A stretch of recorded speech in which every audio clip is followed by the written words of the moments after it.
At 7:55 a.m., a deafening roar shattered the Sunday silence, instantly turning a tropical paradise into a slaughterhouse. The USS Arizona lifted out of the water vaporized by a single armor-piercing bomb that killed 1,177 men. In 90 minutes, the pride of the Pacific Fleet was reduced to twisted metal burning oil and screaming chaos. But the true tragedy wasn't the surprise attack itself, but the specific ignored warnings that could have stopped it. We will uncover the impossible engineering secret that allowed Japanese torpedoes to function in such shallow water. You are about to discover how one tactical oversight by the Japanese commander saved America from total defeat. The nightmare actually began in Washington, where leaders focused entirely on Europe, leaving the Pacific backdoor wide open. American commanders in Hawaii were terrified of sabotage, not air attacks, so they bunched planes together on runways. This decision to group aircraft wing to wing made them perfect stationary targets for the incoming Japanese dive bombers. Meanwhile, a Japanese spy in the Honolulu consulate was sending precise grid coordinates of every battleship's berth. But the Imperial Navy faced a physics problem. Pearl Harbor was too shallow for standard aerial torpedoes. Usually, a drop torpedo dives deep before leveling off, meaning it would simply bury itself in Pearl's mud. Japanese engineers devised a lethal solution, attaching wooden fins to the torpedoes to stabilize their entry angle. This technical innovation turned the harbor's shallow depth from a shield into a devastating killing zone for battleships. In the dark early hours, a U.S. destroyer actually sank a Japanese midget submarine right outside the harbor entrance. This should have triggered a red alert, but the report was tragically dismissed as a mistake or equipment error.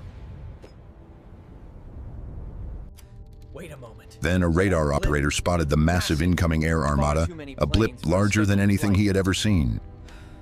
An inexperienced lieutenant told him to ignore it, assuming it was a flight of friendly B-17 bombers arriving.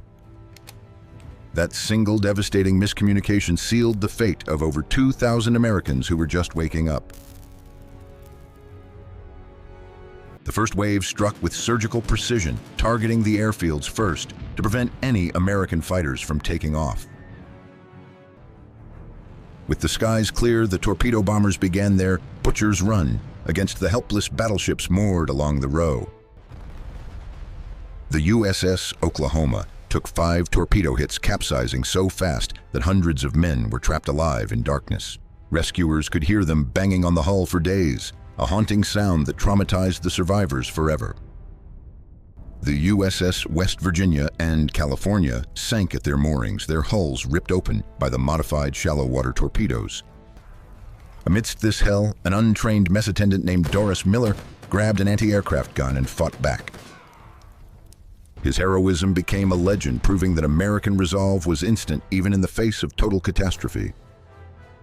Washington had cracked the Japanese diplomatic code known as magic and knew an attack was imminent somewhere.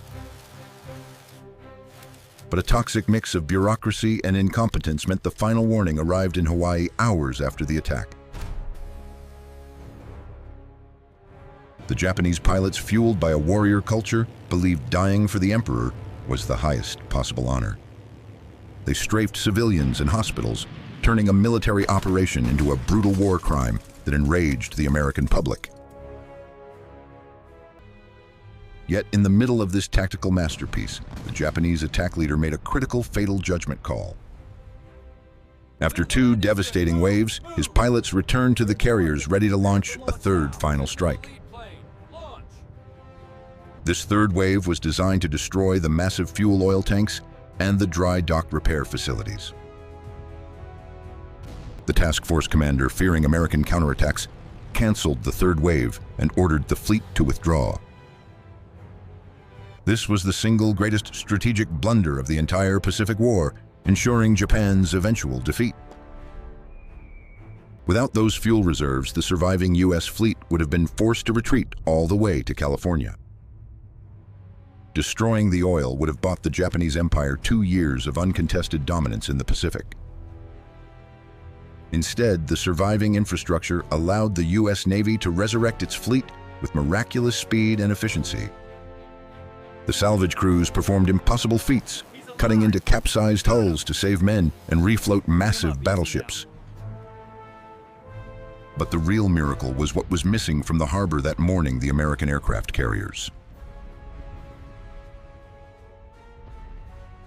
By sheer luck, the Enterprise Lexington and Saratoga were out at sea, escaping the devastation entirely.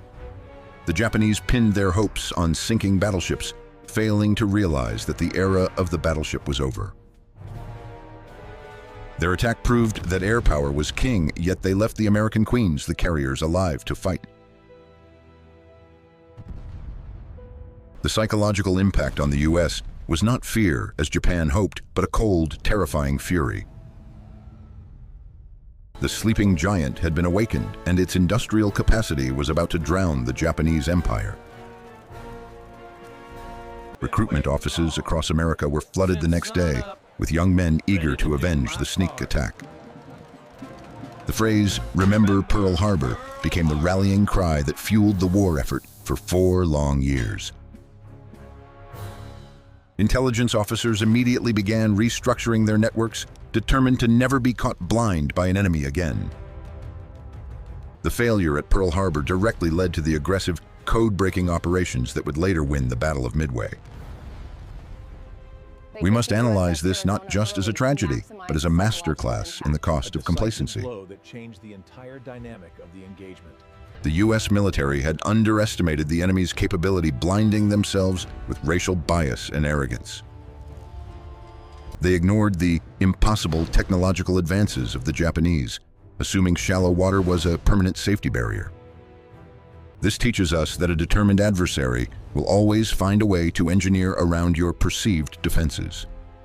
The wreckage of the Arizona still leaks oil today, described by veterans as the black tears of the fallen. It serves as a permanent underwater tomb for the men who never had a chance to fight back. But the recovery of the Pacific Fleet showed the world the resilience of the American industrial and military spirit. 3 of the sunken battleships were raised, repaired, and actually fired their guns at Japanese positions later in the war. This resurrection was symbolic of the entire nation, battered, burning, but rising from the ashes stronger than before. The Japanese commander Yamamoto fell into a deep depression, knowing he had started a war he couldn't win. He realized that while he had won the battle, he had galvanized a united American front against his nation. The tactical victory was perfect, but the strategic calculation was mathematically flawed from the very first bomb dropped. Japan lacked the industrial output to replace their losses, while America could build a new navy every year. Pearl Harbor forced the U.S. Navy to abandon old doctrines and embrace the lethal speed of carrier warfare. This rapid evolution of tactics is what allowed the U.S. to sweep across the Pacific in record time. The attack was meant to break the American will. Instead, it forged the greatest fighting force in history. As we look back, we see that the heavy price paid at Pearl Harbor purchased the modern world's freedom. The survivors of that day didn't just endure a bombing, they endured the end of an era of innocence. Get your paper here. Their sacrifice alerted the free world that tyranny can strike at any moment without warning or mercy. The 2 403 lives lost were the down payment on the liberation of Europe and the Pacific. Today, the memorial stands not as a monument to defeat, but as a sentinel of eternal vigilance. It reminds us that peace is fragile and must be guarded by ready, capable, and alert defenders. The greatest lesson is that underestimating an opponent is the quickest route to catastrophic national destruction. Those sailors died so that future generations would understand the terrible cost of being unprepared for war. From the smoking ruins of Battleship Row rose the superpower that would eventually secure global democracy. Pearl Harbor remains the eternal warning.